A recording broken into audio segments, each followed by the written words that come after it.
An Austrian startup is taking solar cells originally built to survive low Earth orbit and weaving them into the kind of wire mesh garden fence you can buy at any hardware store. The result is a strip about a 1/16 of an inch thick that slots into the fence where a privacy screen would go, plugs into a wall socket like a kettle, and turns a boundary you already own into a power plant with no roof, no racking, and no building work required. Sunbooster sells it in kits for around €45 a foot, roughly a third of what a glass solar fence costs. And because the strips face east and west rather than up, they deliver power in the morning and evening, exactly when household demand peaks and prices are highest. As you're about to see, when you start to dig into the data, the concept of taking solar off the roof and putting it on your fence starts to make a lot of sense. In this video, we are going to get inside one of these strips, understand how they work, and find out whether this is the future of home solar systems. Rooftop solar has spread fast, but it's still inaccessible for many, and the reasons have nothing to do with the panels themselves.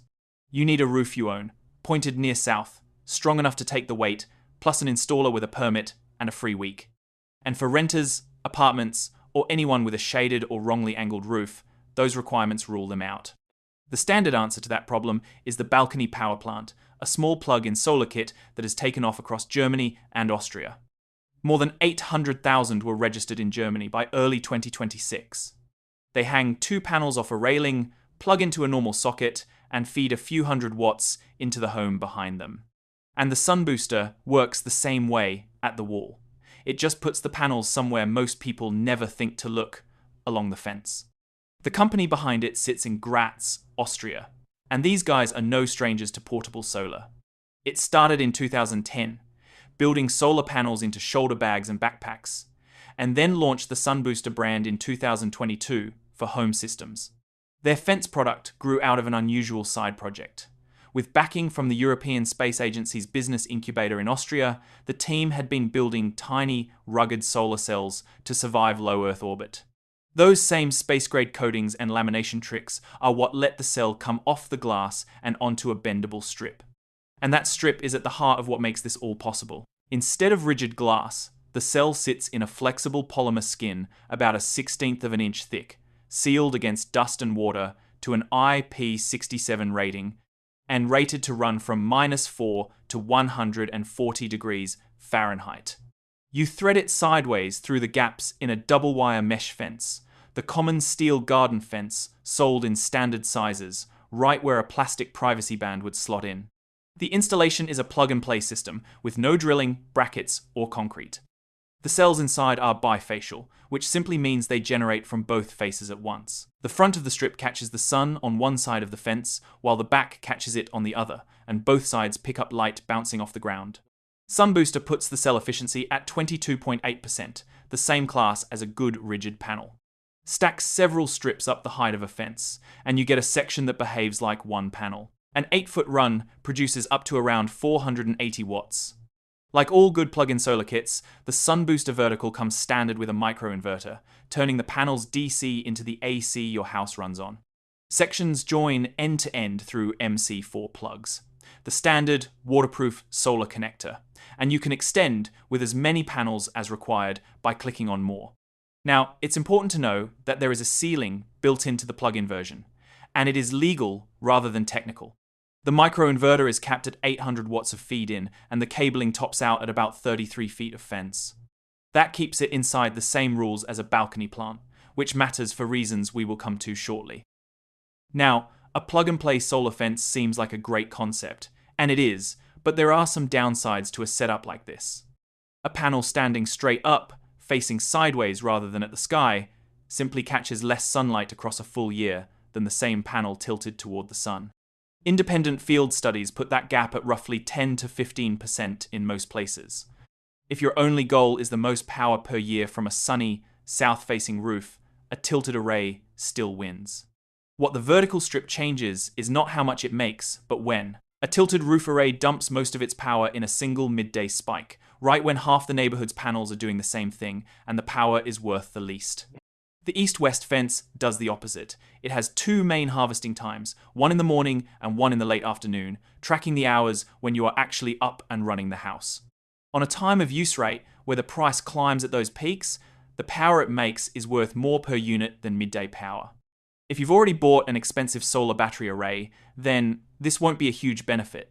But for plug-and-play systems that often just feed straight into the mains, this is a huge upside. The vertical stance also pays off better in winter. A low winter sun sits closer to straight on for an upright panel than for a flat one, and snow slides off a vertical face instead of burying it. Where a roof array can sit dark under snow for days, the fence keeps working. Bright snow on the ground even bounces extra light onto the cells. Sunbooster leans on this hard, pitching the system as a winter supply for a heat pump. Alongside the obvious benefits of a self-sufficient energy supply, the system also functions as a privacy screen, removing the need for the often outdated and crude plastic alternatives. Plug-in solar is having a bit of a moment right now, and it's the real reason why products like the Sunbooster Vertical are suddenly hitting the market. It started in May 2024 when Germany's Solar Paket 1 law reshaped the rules for plug-in solar. It protected homeowners' rights to install decentralized solar collection while lifting the feed-in cap from 600 to 800 watts. More importantly, it scrapped the need to notify your local grid operator and wait for approval. Across Germany and other European countries, plug-in solar up to that limit no longer needs a licensed electrician or a sign-off from the utility. The Sunbooster is built to sit exactly inside that 800-watt box, which is why it installs in minutes and why the company can sell it as plug and play. The second force is price, and in Germany, this is a huge benefit. Household electricity there runs among the highest in Europe, around 32 cents a kilowatt hour. And when power costs that much, anything you generate and use yourself represents a huge saving. A system that pays back in a couple of years starts to look extremely enticing. Germany and Austria also charge no sales tax on these small setups, and many cities add their own cash rebates on top, pulling the payback even closer. But there is a logistical benefit here too. Good roofs are finite, and many are already taken, shaded, or facing the wrong way. Every country on the planet has millions of feet of existing fence sitting idle, and turning even a slice of that into generation adds capacity without paving a new field or cutting into a roof. So the benefits seem to be pretty clear, but before you run off and buy a solar fence, there are a few things you're going to want to think about. The first problem is wind. An open mesh fence lets air pass straight through, which is exactly why it survives a storm. Thread it full of solid strips, and you have built a wall. A wall catches the full force of the wind and dumps it onto the posts and footings. A fence that was fine as an open grill can bend or fail once it becomes a solid sail, so the posts and foundations have to be up to the new load. The fix is to check the fence against local wind codes before fitting and ensure sufficient gaps are left to allow strong winds to pass through. Then, there are the long-term uncertainties of using these flexible strips. A rigid glass panel is a known design that holds up for 25 or 30 years. A thin polymer strip flexed through a fence, baked and frozen season after season, is a different thing entirely. Its enemies are moisture creeping in and the layers slowly separating. The space-grade coatings are meant to hold that off, and Sunbooster offers a 20-year guarantee, but a guarantee is a promise rather than a track record. What would settle it is a decade of these strips out on real fences, holding their output without coming apart. That data does not exist yet, because the product only launched in 2025.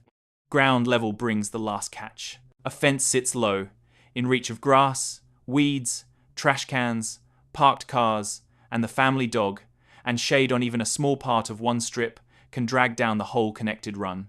The rear side bonus depends on the ground too. Bright gravel or concrete throws plenty of light back, but dark soil or thick weeds reflect almost nothing, and the bifacial gain shrinks dramatically. Getting the most from it means keeping the fence line clear and laying something pale along the base, which is more upkeep than a roof panel ever asks for. The direction of travel is toward bigger and more serious installs. The plug-in version tops out at 33 feet and 800 watts by design.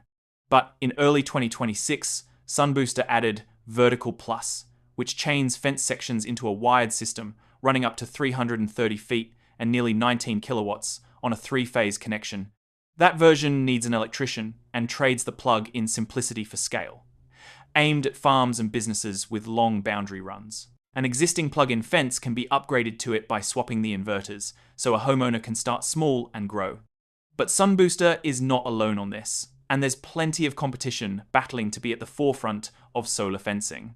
The established name is a German firm, Next2Sun, which has built vertical bifacial solar for years and is widely treated as the inventor of the category.